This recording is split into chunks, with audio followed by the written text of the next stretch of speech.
Hey guys, and welcome to CPL Fever. It's your host, JackMurray here, and today on another episode of Fans of the League, I am pleased to have on the show the resident pirate of the Wanderers grounds, Denton Froese. So I'm so excited to have him on the show, and I hope you guys enjoy this episode. Your outfit looks awesome. Is that the wheel I that haven't had a chance to show it off too much yet. Is that the wheel that you were talking about, to us? Is that the wheel? Right here. Oh man. Oh, look at that. Cool. Oh yeah.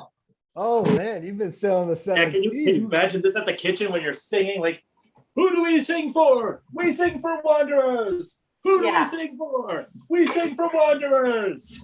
You know, that is a real that is a real coup, Denton, because like when I've gone to like a museum, like in the Maritimes here, like maybe in Bridgewater or something, you know, where there's like one of those like wheels, like it's just there's something compelling about them. Like when you get near them, you just kind of feel like, oh my gosh, it's got like power, it keeps power in it or something. It really does. I mean, and I mean, like you can't help but feel like the hero of the story when you're holding on to it, you know, and you feel like you're in control of everything. And the other thing is, like, this is a good size. Like, it's perfect for, for standing behind it for a photo and, making sure that it's a nice part of the experience. So, if we can get it to the Wanderers ground, it's going to be great. All right. Yeah, I'd love to see it there. Well, let's start off with where you got that, because I bet that's the question that everyone's desperate to find out, and where can they order their own? This is a lovely ship's wheel made out of solid wood. It was actually made by the Neptune Theatre prop department. This is the one that they used for their production of Peter Pan in 2019. Which is great because it was designed for a theater. So like they had to design it so that it would be solid enough that it wasn't going to fall down in the middle of a production, but they had to put wheels on it so that they could get it off when they had to change scenes. It's going to be perfect for us. Anyways, the Neptune Theatre had a fundraising event where they auctioned off a bunch of their old props. And when I saw this, it's like you said, there's a magic behind it, and I knew exactly where this should be. As soon as I mentioned it to a couple of guys in the privateers group, we all decided to start, chipping in to, and it's kind of funny because it was an auction, so nobody knew how much it was going to cost, but everybody said, well, if you need this much money, I'm good for that. And if you need this much money, I'm good for that. And, and then they just basically trusted me to be able to, win the auction, with everything that was needed. And I mean, this was a popular item too. We had to up the bid quite a bit, but we got it. And so now it's ours, one of a kind. It's even got, well, I can't lift it up, but it's even got like a little skeleton on the bottom, like in the gold foil embossing there. Nice. So yeah, it's going to be a lot of fun to have out there, and everybody is really excited. Now, that being said, there's still COVID-19 protocols. They might not allow, people crowding around this.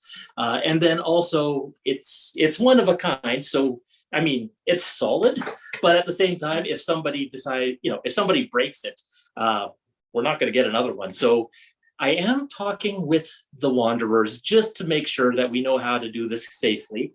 But obviously, they love the idea just as much as we do.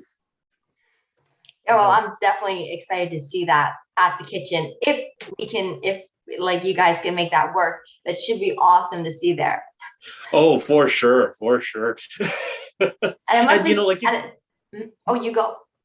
Oh, and you can go on either side of it too. So, you can, so you can be, facing the grounds, and you have the crowd roaring behind you. as you're cheering, or you can actually face the crowd and see what they're up to, Okay. and make sure that they're all in sync. Oh yeah. A little like That's human cool. metronome.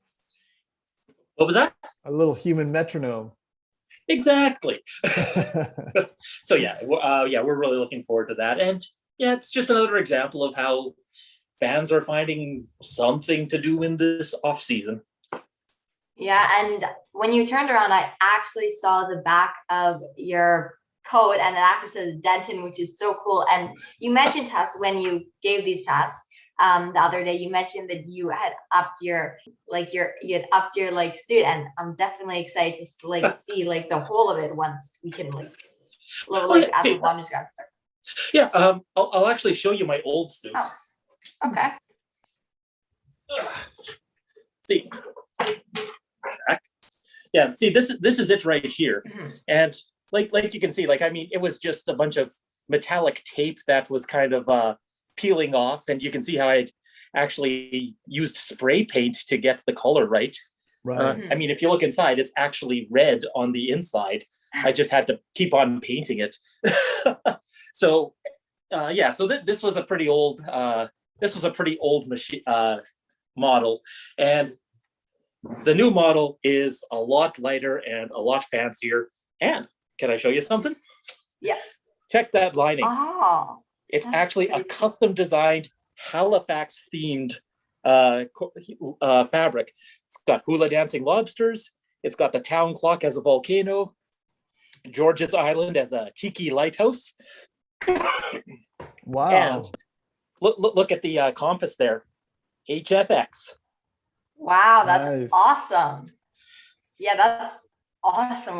You mentioned that you upped your suit, but that's really awesome.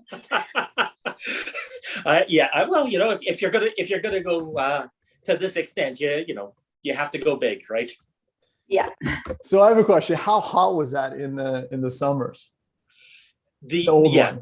old one was, it was brutal. It was a lot of it needed a lot of water. This one actually does breathe, so I'm much happier with that. Yeah, the old one, it weighs about 40 pounds. It was basically like stuffing yourself, in a mascot costume, really.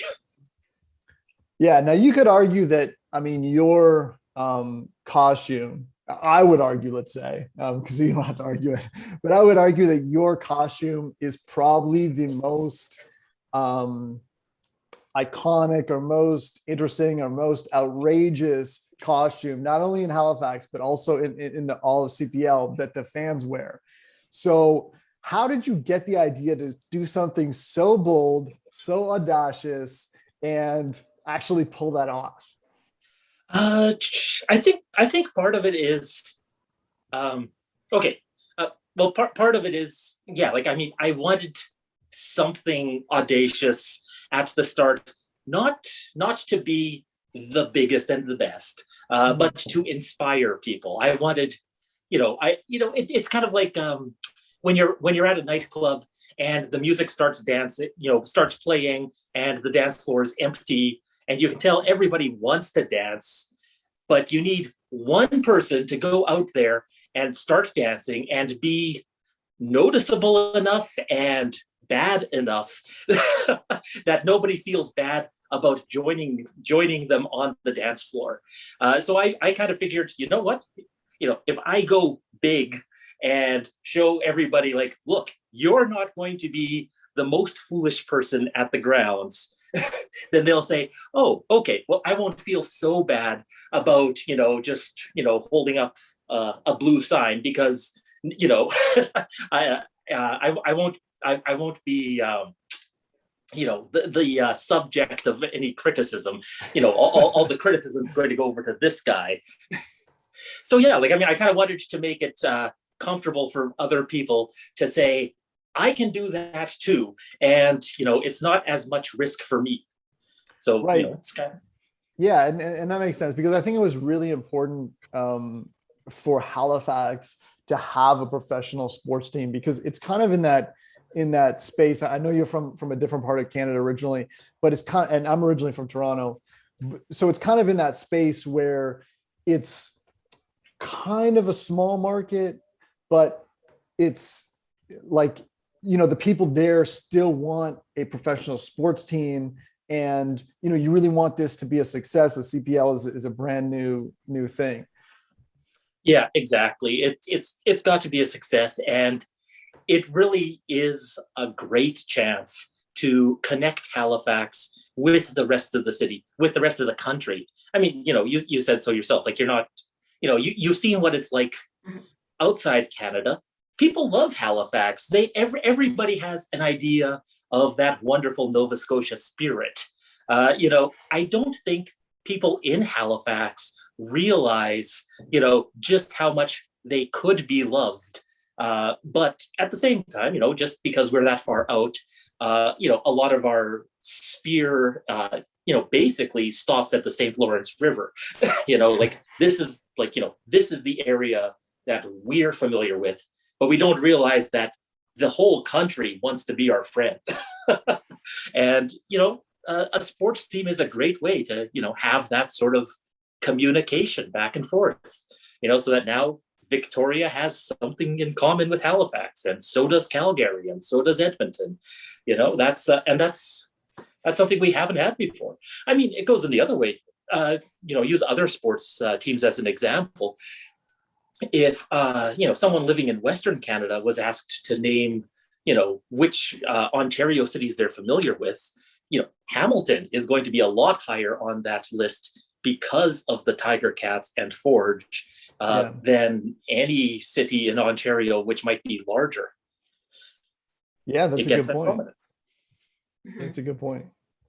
Yeah, and it's created rivalries having different teams, but also because of the fans, like with like our big and bold, with like our costumes and our support, that's like, I think what kind of like what the Halifax Wanderers are known for, like the fans and like Stephen Hart, but also the players. I just love like the Halifax Wanderers, and you must love the Halifax Wanderers so much if you are able to make fanzine after fanzine, even when the deadline was moved up on you. Like, I don't know how long it was, like how fast it was moved up on you, but talk about like starting the fanzine and that crazy, like the crazy deadline that happened because you need to get it to all the players before they left for Winnipeg. Yeah. Yeah. I mean, you're right. It is, you know, on one hand, it's not that hard to write a single article. You know, you just think of a post that you'd want to put on Facebook, and you go 3 or 4 paragraphs too long, and you think, oh, like, what do you know? I just wrote an article. And so you just put it in your directory and you save it for later. And then, but at the same time, like, you know, you're right, like the arranging it and the layout and all that is, you know, it does take a lot of work just to make sure everything fits into place. You know, it also helps, of course, when I get a lot of assistance from people who want to contribute to the fanzine as well. And so, yeah, I mean, I had, you know, 3 or 4 different people, yourself included, you know, who were submitting articles to me.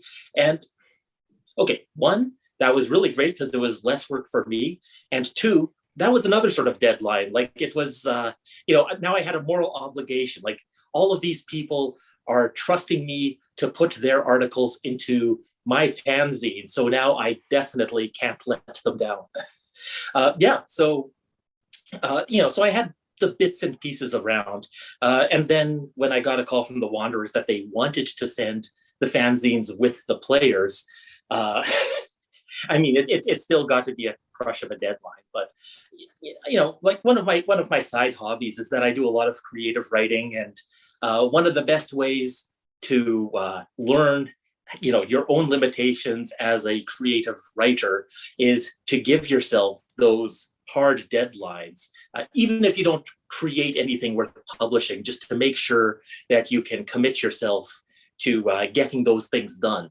And so, you know, fortunately, those exercises that I had always done for writing, you know, they really gave me the confidence to know that, it seems like a huge project, but, you just focus and you, give yourself enough time and you will be able to get it done at the end. So, and really at the very start, when people were talking about, wouldn't it be nice if we had a fanzine or a program or a brochure, or, and like everybody wanted something physical in their hands.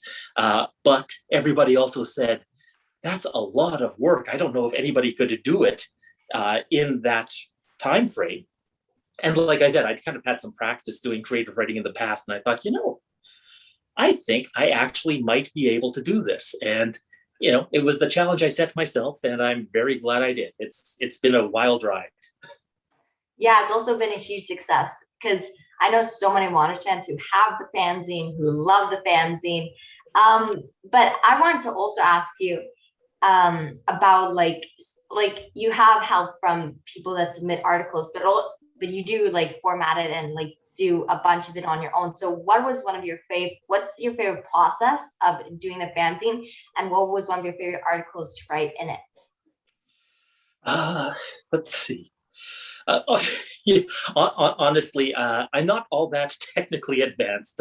My process basically is rebuilding it from scratch in my word processor every single time. And I keep on telling myself, next time I'm going to design a template and make it a lot easier for me. And I always forget to. So I'm still very much learning what my favorite process is going to be. My favorite, yeah, I mean, I've seen lovely articles from everybody, including yours. I think one of my favorite articles that I got from somebody else, it was a fellow named Peter James, and he did a lovely bit of research on the Wanderers grounds. I think it was in the second issue that I printed, where he actually found some pictures of Babe Ruth, who was actually at the Wanderers grounds in the early part of the 20th century. And he was, he was playing baseball there. It was just a really fascinating, insight into the history of the Wanderers grounds in the city. And I had no idea that had ever happened. So I was really grateful that I was able to learn that sort of thing from him. Yeah, that is pretty awesome. I remember seeing that and I was like, oh, that's really cool. Like who would have thought that? I was like, hallowed grounds. When I saw that, I was like, how did this person find all this stuff? Like, because like we said, we had never heard of that. So it was pretty impressive that he was able to like get all those pictures and just the history of the Wanderers grounds in general. Oh yeah, it's one of those things that just shows you just how much just how much effort fans are willing to put in for this sort of thing, and how everybody has something that they can contribute. Mm-hmm. Yeah. So how did you fall in love with soccer, Denton? I don't know if this is when I fell in love with soccer, but this is the first time that I knew people could fall in love with soccer. It was 2002, and I was living in Edmonton at the time, and that was when Edmonton was hosting the FIFA U19 World Women's Championships, and the thing was, there was a very powerful young lady named Christine Sinclair who was just tearing open the U19 championships, and everybody's saying like, oh my gosh, she's doing so much for the country, and it was the talk of the city. And like sometimes you see in the old movies the cliche moment where there's a big news story and there's a store that's selling televisions, and every television is turned to a news report of what's going on, and everyone's on the sidewalk watching the televisions. And it was like that. Like you'd be walking through Edmonton and you'd be going through a department store, and all the televisions would be turned to the U19 games, and everybody would just be standing in their tracks watching these ladies play and win for Canada. And it was just such a eye-opening experience for me. And I thought, wow, I really have to pay more attention to soccer if it gets this sort of reaction from people.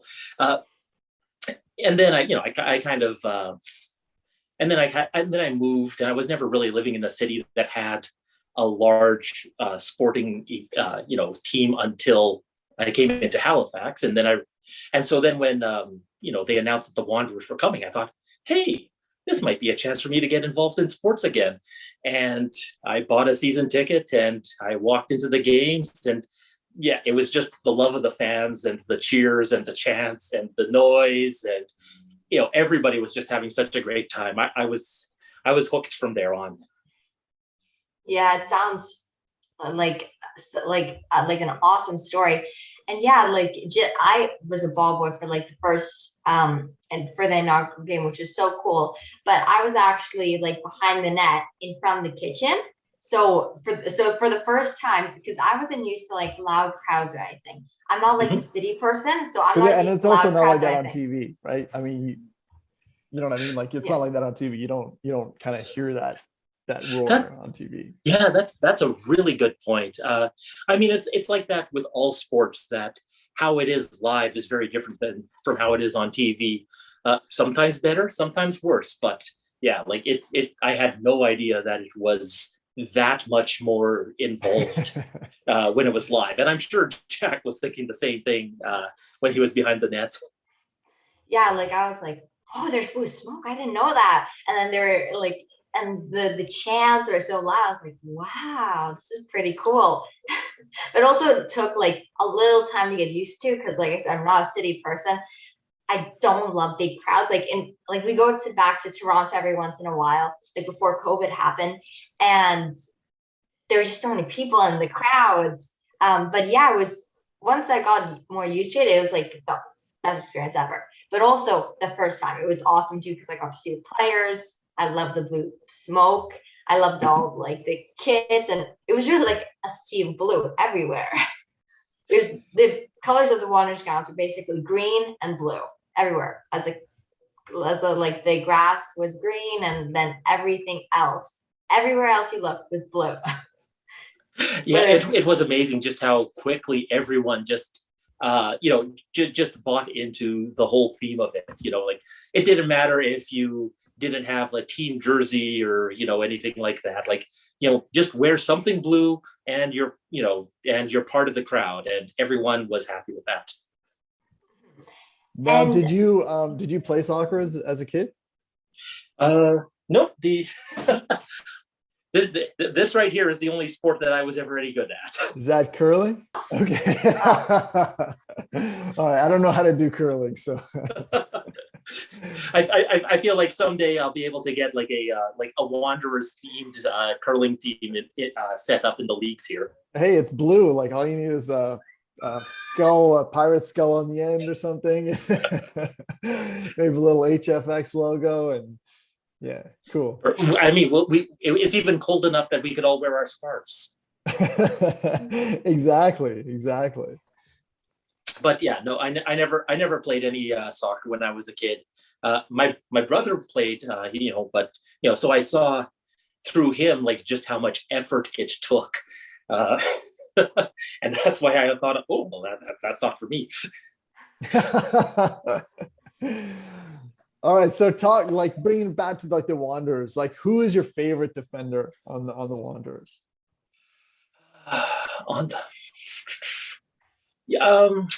That's oh my, I there are a lot of options. We've got a lot of great defenders. Yeah. I think okay, I really do love James Giffard. Like he's really, he really was such a strong presence, and he clicked so quickly. And also, I mean, if you take a look at his contract, we've only got him for this 1 year, and then we might have to renegotiate with him, and he's already a very popular Haitian international. I love all the defenders, but I also feel like this might be, like our one chance to really enjoy James's contributions. So I'll give him, a little bit of extra love, knowing that, maybe guys like Restrepo and Shala will be around next year to get it. Yeah, for sure. Yeah, he was really strong in the defense. Him and Peter Shala really clicked, and it really was that back line was really wall.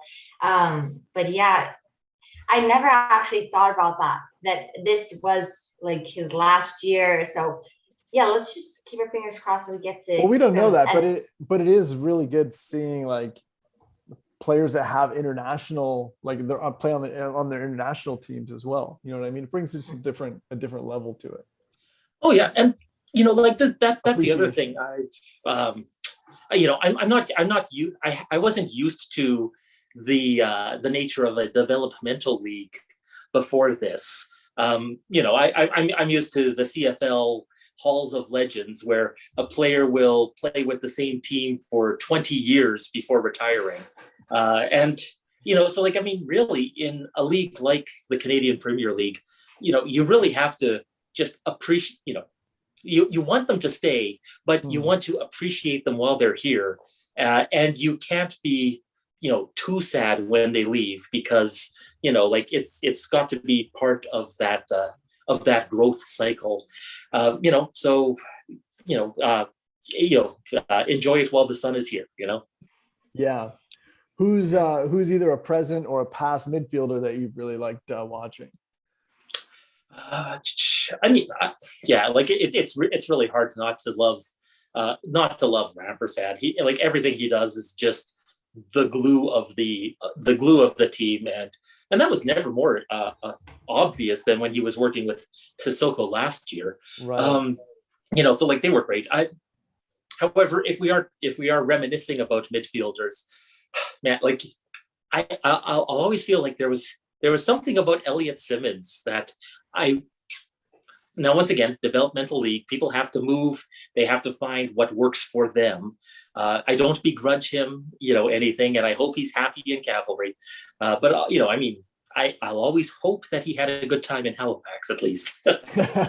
yeah, I personally also love Elliott Simmons because I just thought he was such an amazing player. I'm a bit surprised that he didn't get played more, because I think we did relatively well when he was on the field. But he's doing well in Calgary now for Cavalry FC under Tommy Wilden Jr. So I hope he's happy there. And for me, I do like to watch Cavalry. I find them a fun team to watch. So I'm happy that Elliott plays there, so I get to see Elliott play on a fun team to watch. But I still love the Wanderers. Absolutely. It's, I too am happy to see him get good minutes and contribute well to Cavalry, even if that doesn't apply when they're playing against us. Yeah, and another question that we have for you is, who's your favorite attacker now, past or present? Yeah, we're giving you all the hard questions now. Let's see. And once again, I've always kind of enjoyed cheering for the underdog, and so I mean, I almost don't want to talk about Akeem Garcia, because we all know that Akeem Garcia is great, and if you take a look at his highlight reel from the Island games, like all of his goals are just so beautifully orchestrated. Like you can't help but love the guy. But so I'll say that, and then I'll also say that Alessandro Riggi is really, I'm really cheering for him. He's had a big story about having to come back from an injury, and how we knew that he wasn't playing at his full potential last year, and he still managed, like he was being smart. He was managing it and giving as much as he could, but he knew that he couldn't take it to his full potential. And even then, you could see like he was trying hard, and he was contributing, and he was a good part of the team. So, I'm really excited to see how that journey continues. And then finally, we've only seen him for 90 minutes, but Stefan Karajovanovic, just for those few minutes when he was running up the side of the field against Pacific, the ball seemed like it was magnetized to his socks. I think he's got a lot a lot of talent, and he's got a lot that he wants to show us yet too. Yeah, I'm Yeah. excited to see him too. He looked really good playing against Pacific. I'm excited to see him more. And he almost scored too, which was pretty awesome. He was dangerous. And it was just so close. I can't believe that Callum Irving saved that shot when he controlled it on his back, which is crazy. And then he volleyed it. Yeah, that's it. Yeah, I saw that too. Like, that's what I mean. Like, he had such comfort with where the ball was, that sort of awareness, it can only help him in future games. And another thing that we're going to ask you, so we've talked about the defenders, we've talked about the midfielders, and we've talked about the attackers. So now you get to decide where the Halifax Wanderers will come in the standings. For some people, this is easy. For some people, this is hard. Is it easy for you or hard for you? It is very easy for me. They're already first in my heart, and it's just a matter of time before the rest of the world sees it. Yeah, they're a great team. And like you said, that Regi and Alex Marshall were not fully like there. So I'm excited to see both of them like with full match fitness and everything there. So yeah, they should be exciting to watch. Oh yeah, coming into in this next season. Exactly. So we are actually so I have another question for you about the squad, and then we should probably jump into the rapid fire. So what do you like about this squad, and what did you like about like the one at the Island Games? Like, how do you think that this like lines up? Do you think it's like better, worse, or what do you think, and how does it compare? I think the one thing that hurt us the most in 2019 was the lack of depth that we had. That as soon as we weren't able to play all our players, and then we ended up shorthanded in a lot of situations, and we were running out of gas, and there wasn't anything else there, and that was compounded by all the travel that we're going to do. And we always knew that. And so one thing that I loved with the Island Games was how much depth became a focus, that there was no, certain attacker, or, it was always a rotation. There was always another option there. And we've really expounded upon that, look at our first game, we had 3-4 players who got their first 90 minutes with us. We've got so many options, and we've got so much potential for creativity that I think that we're going to be able to find something interesting, but most importantly, we're going to be able to use that creativity to get out of spots where we might normally be tired or shorthanded. And that's going to go a long way in this league, I think. Yeah, it's definitely going to help with the travel, like you said, since we are very far from most of the teams. But would you say that there's a diamond in the rough? That yeah, now that you mention it, there, if you're talking about diamond in the rough, there's this one guy who, for some reason, the Canadian Premier League, they only rank him number 8 out of their top 10 defenders. And I don't know, I think this Peter Shalla guy can actually do a little bit better than what the guys at the CPL and One Soccer offices think. So he's a diamond for us, but now we've got to get the rest of the league to realize that. Yeah, I think Peter is an invaluable part of our back line. He's the rock in defense along with Gems. But I'm most excited to see Eric Santos this year. Okay, so let's go into the rapid fire now. This is going to be fun, fast questions, get to know you better. So do you play FIFA? The last electronic arts game that I was good at was one-on-one Dr. J versus Larry Bird.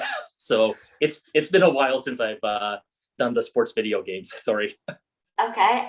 What is your 5-a-side dream team? Let's see. Well, I think there's an article called The Fever 5 that actually came up with a pretty good list. Yeah. So who was that? Rigi, Marl, Morelli, Restrepo, and Shala? Yeah. I can't fault that. Okay, nice. You memorized it. And if you get lunch with anyone in the world, who would it be? Rover. Oh, okay.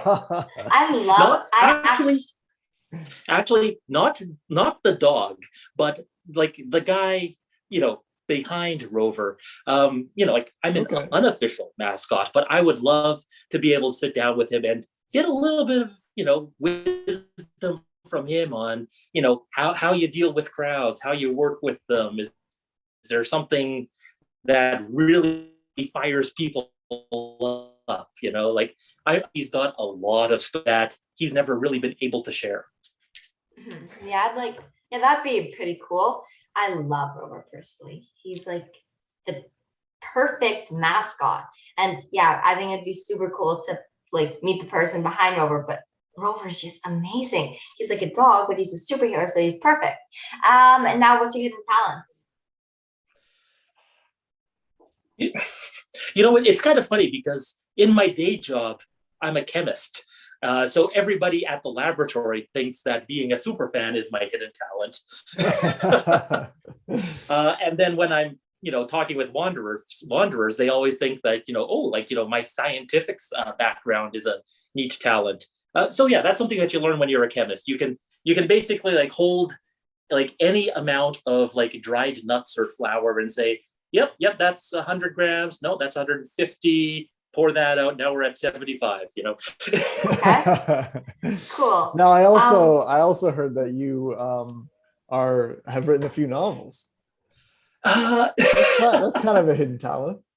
I've always wanted to write a novel myself. So. Me too, actually. Yeah, well that's great. Honestly, there's a program called National Novel Writing Month. You take the first letters from each word. It's NaNoWriMo.org, and the website is there. That it's designed to just encourage people to to push themselves and give themselves a writing challenge every November. And for a while, I was actually one of the folks who was on one of their Twitter accounts, acting as the cheerleader, telling people yeah, you can do it, keep on writing. And, so I had, cool. Yeah. So, I got a lot of experience, working with large social media crowds and stuff like that. And it was always a lot of fun. And you could always see how much everybody appreciates it when you're working together for motivation. And honestly, that translates to a lot of things. Mm-hmm. Yeah. Speaking of social media, you're pretty active on Twitter too, right? Is that your favorite platform, your favorite social media platform? Yeah, it really works well for just keeping your pulse on the city and finding out what's going on, and having a little bit of a inside scoop on things, and just following the conversations around you rather than not just having to be on it all the time. Conversely, I am awful at Instagram. Everybody's got their strengths. Me too.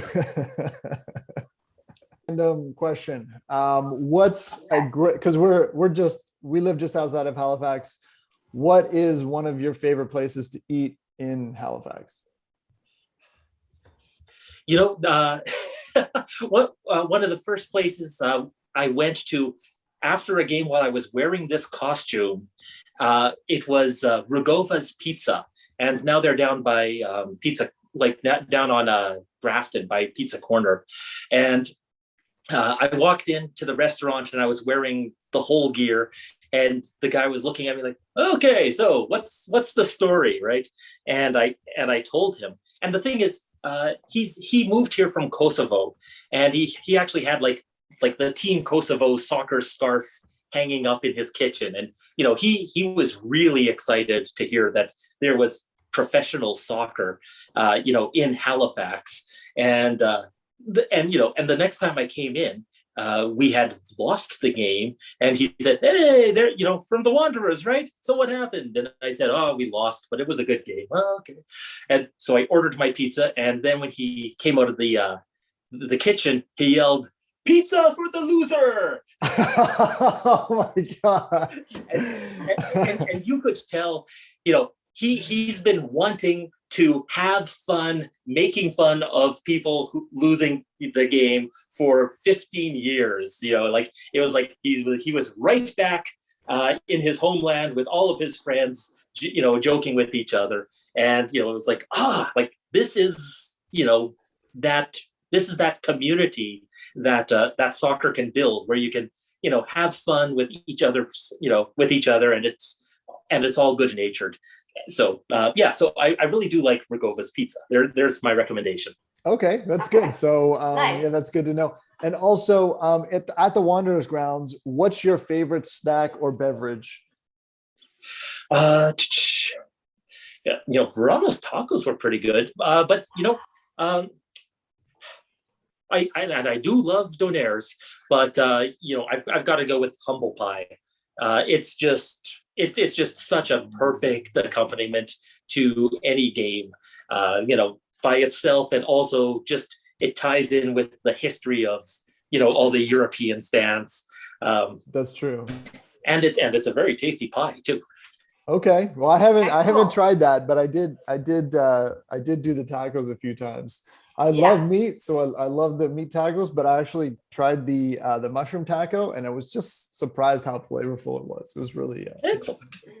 Yeah, I actually did not get the privilege of eating at the Wanderers grounds too much, but I did go to one game as a spectator, not a ball boy. That's one fact that I don't think a lot of people know. So I was able to try out those tacos, and I had booster juice, and yeah, it was pretty fun to watch higher up than normal. Well, you get the great privilege of hearing, what those players Yeah. say on the fields, and tossing the ball, and being a little slow when it's the other team's turn for a throw in and stuff like that. So that's something that even some of us we're fans, even. don't get to partake in. Mm-hmm. Yeah. And now, what is something that you've learned about yourself this past year? For the last 7 years, I didn't have a car. And so I was always walking around downtown.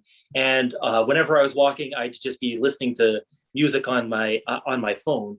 And then in January, I got a car. And all of the CDs in my collection are ones that I bought when I was driving, like back in the year 2006. So, so all of a sudden it was like, going into a time machine, and it wasn't just old music, but I was thinking like, oh, right, this is back when I, was keeping track of every Japanese anime movie, and I was buying all their soundtracks, and, and stuff like that. And it was a lot of fun. And at the same time, sometimes you get embarrassed by looking over, who you used to be, and thinking, oh, I'd never want to do that again.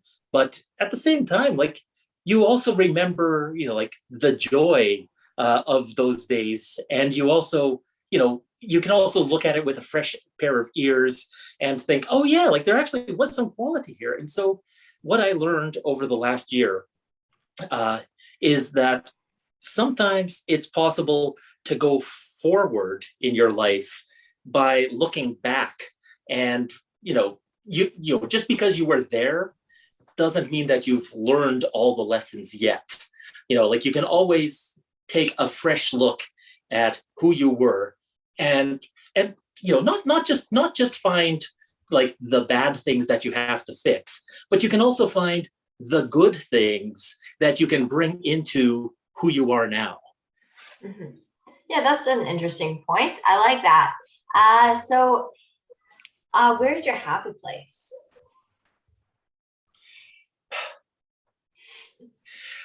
Happy place is on a highway at night in the wintertime, and you're driving through snow-covered fields that just look like a frozen ocean of white, and the sky is almost pitch black, except that the northern lights are slowly shifting above you. And you pull over to the side of the road and you get outside and it's freezing cold, but you don't mind. You can just sit out there and enjoy the silence and just listen to the night and the winter. And you know that you'll be able to go right back into your cozy, warm car that's, got the heater going. And so, you still got that bit of comfort as well. And, it really makes you feel like, it really makes you feel like every moment is worth exploring. I actually really would love to see the Northern Lights, and that is really specific. So if you have you done like that before or somewhere? Yeah, I used to work at a location in northern Alberta, but I would work shifts. So I'd drive there from Edmonton, and I'd work for 5 days, and then I'd drive back to Edmonton to have 5 days off. And so that drive in between was always a very long and quiet one. But there were always some good moments there. Okay, nice. Now, what is one superpower that you would like to have? There are a lot of superheroes that can shoot bolts of light and lightning out of their hands or radiate or something like that. I want to do that, but not with light, with sound. I want to be the hero where all the villains are in their secret base and they're making their plans, and then all of a sudden they realize, hey, I can't hear what anybody's saying. All I can hear is this theme music, and the theme music gets louder and louder, and then all of a sudden the brick wall starts vibrating, and then it busts through, and then and then I'm there, and and then everybody all they can hear is the music that I'm controlling, and it's confusing them and knocking them down and shaking them around, and I'm just dancing the whole time. That sounds like an awesome superhero. It sounds also very descriptive, like your happy place. Have you ever wrote a story or a novel about that hero? Because I would read it. I'm big into fantasy fiction, so that's what I read. I read about superheroes and stuff. I actually have done a couple of chapters on myself, but not myself. So I would have instead of lightning or sound waves, I could shoot out ice. So snow and ice. So kind of like Jack Frost. Okay. Yeah, a little like Jack Frost. I was actually a Jack Frost for Halloween, which is funny. But yeah, that superhero sounds really cool. Have you ever heard a story about it, him or her, or an alternate dimension, or let's see. Well, that's the funny thing. It's really hard to write about sound. Yeah. But at the same time, I mean, I was telling you earlier in this conversation about how great it feels to be the first person onto the dance floor when the music is there and you're the only person there, and you're kind of inviting everyone else to take part. When you're out there and you feel like you're in charge of the music for that one moment, it's a similar sort of rush. Okay, cool. Yeah, I think that is the most descriptive superhero description that we've ever gotten. So I love that. It sounds like you have a question. Yeah, I think Angus McNabb is a little bit too busy to read as many comic books as I do. Now, are you that person in real life, Denton, where if there's you're at a wedding or something and no one's dancing, you're going to be the first one to get up, without the costume, or always? Okay, always. Nice. Now I have another question. So following up with the costume, have any kids been afraid of you at the Wanderers grounds, or? I try not to be. It's I try not to be scary, but at the same time, I think what's happened is every now and then, there have been some parents who have wanted their kids to act like pirates, and the kids are like way too intimidated to like, go into like, yeah, I'll kill all you. Like they're just like, oh, I don't want to act like a pirate around him because I'm intimidated. Yeah. which is kind of sweet, but I really don't try to scare anybody. I'm never going to be carrying like, I always carry a flag, like I'm never going to be carrying like a scimitar and a pistol or anything like that. Right. That there's not that much payoff for such capers. Well, tell us about the liked reactions that you had. I mean, you must have had some great reactions. People come up to you and tell you about the costume and how they felt about it.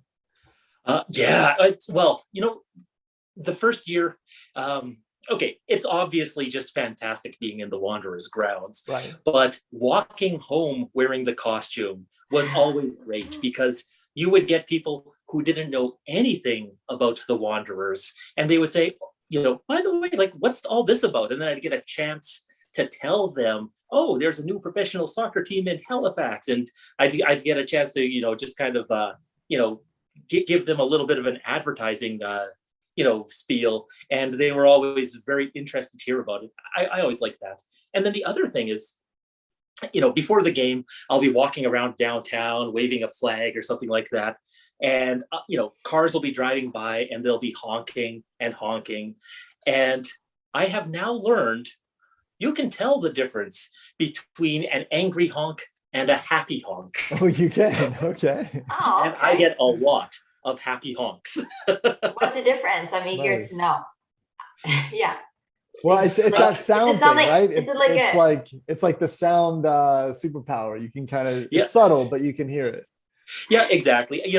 A happy honk, a happy honk has a rhythm. It's Okay. like you can tell whatever they were doing, they were like, I'm gonna start honking, I'm gonna stop honking, I'm gonna start and I'm gonna stop. Like they're kind of dancing with themselves. And an angry honk is just like, like you can tell they don't really care when they start or stop the honk. They just want to let everybody know how upset they are. But a happy honk's got a beat. Okay. Yeah, I think you're like halfway there to being able to like shoot sound waves out of your hands. Okay, so what is your most used emoji? Canadian flag, actually. Okay, Nice. cool. Representing Canada. It's the first and easiest way to call out athletes when they're doing well for the country. Yeah, okay, nice. I love the Canada flag. So that's awesome that you use it the most. So where is one place in the world you would like to visit? It kind of ties in with your idea of identifying with Jack Frost. I really do love traveling to to northern countries. The only Scandinavian country I haven't been to yet is Finland. Okay. Oh, Okay. really? I've been to Norway, I've been to Sweden, I've been to Iceland. I was in Denmark for 30 minutes, but that still counts. But Okay. but I would really love to go to Finland and just see what all that culture is like as well. Yeah, that's cool. Yeah. Yeah, like Jack Frost, kind of those northern countries over there in Europe. Has there been like a specific like standout moment in any of those trips in any of those countries? Yeah. Actually, I should send you that picture. There was one time I was in Greenland on a tour, and the tour guide operators had set up a demonstration soccer game with a bunch of people in Greenland, and they said, okay, like everybody meet at this field at 1:00, and I got lost, and so then I was wandering around, and I was going through a schoolyard when the recess bell rang, and all of a sudden all of these little like Greenland like third graders like all came around like, hey, who's this guy? I mean, I'd also been in the Arctic for 3 weeks, so I had a huge beard and I was wearing a kilt. So, like it was really standing out. and it's like, what's this, like, and they were pointing at the, kilt and saying like Scotland, and I said Canada, and they'd say, oh, Canada, and and then I'd say football, and then they'd like point like, oh, go over this hill and go over there, and then so I followed them, and then I got to actually play a game of soccer in Greenland, and Wow. the ball was 15 years old and ratted and torn, and like the pitch was basically carved out of solid rock, and it was about 5 degrees Celsius, but it was a lot of fun, and it was just one more example of how people from all different cultures can come together over that. Yeah, that's an awesome story. And now, will also maybe be a tough question. For some people it isn't, for some people it is. So Adidas, Nike, Under Armour, or Puma? I collect a lot of Hawaiian shirts, and Puma has the best Hawaiian shirt lineup. There you go. Okay, cool. I actually love Puma too. I like all of them, but I really like Puma. Yeah.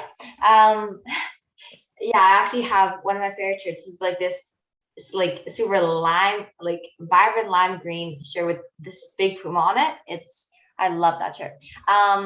So are you a morning or a night person? And I know you told me that in June you're always an early riser, but what about like collectively as a year, like on average? Yeah, collectively as a year, like I already said, my happy place is the night sky with the stars and the northern lights. When I'm on my back looking up and seeing more stars than I could ever count, that's better than all the bright blue skies of every noon hour. Okay, nice. Do you have like a favorite constellation? That is a really good question. That's interesting. I think I like Orion the Hunter. It's one that's always stood out well. I can, it's easy to point, it's easy to find, it's recognizable, and it's got a nice legend to it. So yeah, that's the one constellation that I can always pick up, usually because of like the 3 stars in the belt. I wish I had a skill of picking out constellations, but I'm not great at that. Maybe I'll get better as I see more night skies with stars. Have you ever heard of the Southern Cross? No. It's a constellation of stars that can only be seen in the southern hemisphere, and just like how in the northern hemisphere you use the Little Bear, the Little Dipper to find the North Star. They don't have a South Star, but they use the Southern Cross, and that's how they can always tell where due south is. Oh, okay, nice. That's really cool. I've never been to the Southern Hemisphere, but I would love to be there during a night when I can find the Southern Cross. Okay, well, that sounds pretty cool. I hope you can do that. Okay, so these are my last 2 rapid fire questions for you. So what are 3 words to define you? Optimism, observant, and opportunistic. And okay. I don't mean opportunistic in the sense that I'd stab you in the back to earn $5. I mean opportunistic as in, I'll see an opera coat for sale one day and I'll think, hey, I'll grab that because it might come in handy someday. And then it turns into a pirate costume for the Wanderers 3 years later. Yeah, and the wheel, yeah, you've definitely picked up opportunity. Opportunity. Nice. And yeah, I definitely think you're an optimist. I like being like, I'm an optimist too, and I love just because it's so much easier to be happy than angry. Like it's just so much easier. Oh yes. To be happy. Okay, so this is my final rapid fire question for you. So what are your goals for the future? It's a good question. What I really want to do is develop the cookbook. I want to have a good time. Thank you very much. Yes, I want to have a good time out at the games, but I think that like there's a real niche here, and it's a really special thing in the league, and it's a chance to, create a document that chronicles the history of the Wanderers. So I want to make sure that it becomes successful and popular, and that so that I can keep it going, and that I can keep on enticing other authors to help contribute to it. And I think it's got a lot of potential yet. Yeah, I think so too. I love the cookbook, like I said. I also think it's super fun to write for it. So yeah, and yeah, I just love the cookbook. There's the song, and as a ball boy, I have heard the songs, but I can never actually remember the words. So this is perfect. Yeah, here's one of the songs. Here's some of the songs. Yeah, right in the middle page. There's a nice set of songbooks there for you. Yeah, that's perfect. So that was my last rapid fire question for you, Denton. So thank you again so much for coming on. I love your passion for the game, the suit, the wheel, and actually one more question before we go. Am I right by reading this that you're gonna name the wheel Gareth for Gareth Wheeler? Well, I figure that if we named it after Gareth Hampshire, not only is Gareth Hampshire a wonderful enough guy that he deserves a wheel named after him, but it would also make Gareth Wheeler so angry that he didn't get a wheel named after him that it would be too perfect. Okay. Yeah, we get to have a little bit of fun both ways. I actually love a Gareth Hampshire. He did all the media conferences for the Wanderers last year, and it was super fun. And I got to meet him at Dirty Nelly's, when it was a meet and greet with the Wanderers. Yeah, so yeah, he's such a fun guy. And I'm a bit sad that I left the Wanderers organization, but I say, it'd be nice to have something to remember him by.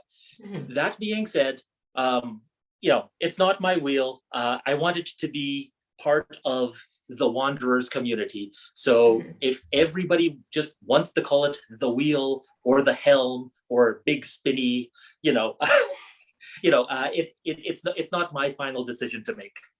Okay. Well, I'm excited to see what it gets named. So thank you again so much for coming on. We really appreciate it. Like I said, I love your passion for the game, and I'm excited to see full outfit once we can get back to the Wanderers grounds. Oh, absolutely. And thank you for your passion as well. You're an inspiration to everyone, and it's an honor to be asked to have this chat with you. It was a wonderful time. Thank you again. Yeah, we really enjoyed it too. All right. So long. Yeah, well, yeah, thank you. Yeah, and thanks for all that you do for the community. I mean, it's so great to see. Yeah, well, I mean, like I said, it's all part of being the first on the dance floor, letting the community know, hey, Right. It's okay to let loose. So well, when you get on the dance floor, you really make sure no one can miss you. there you go. And speaking of making an impact on the community, you get so many happy honks. So yeah, and plus everybody loves your outfit. I know my little brother, he went to a couple of the games. So yeah, he also really likes your outfit. He thought it was so cool that a pirate was relative in his proximity of eye shot, he could see you. So thank you so much again for coming on. And yeah, we're excited to see you soon in person again at the Wanderers grounds. All right. Thank you.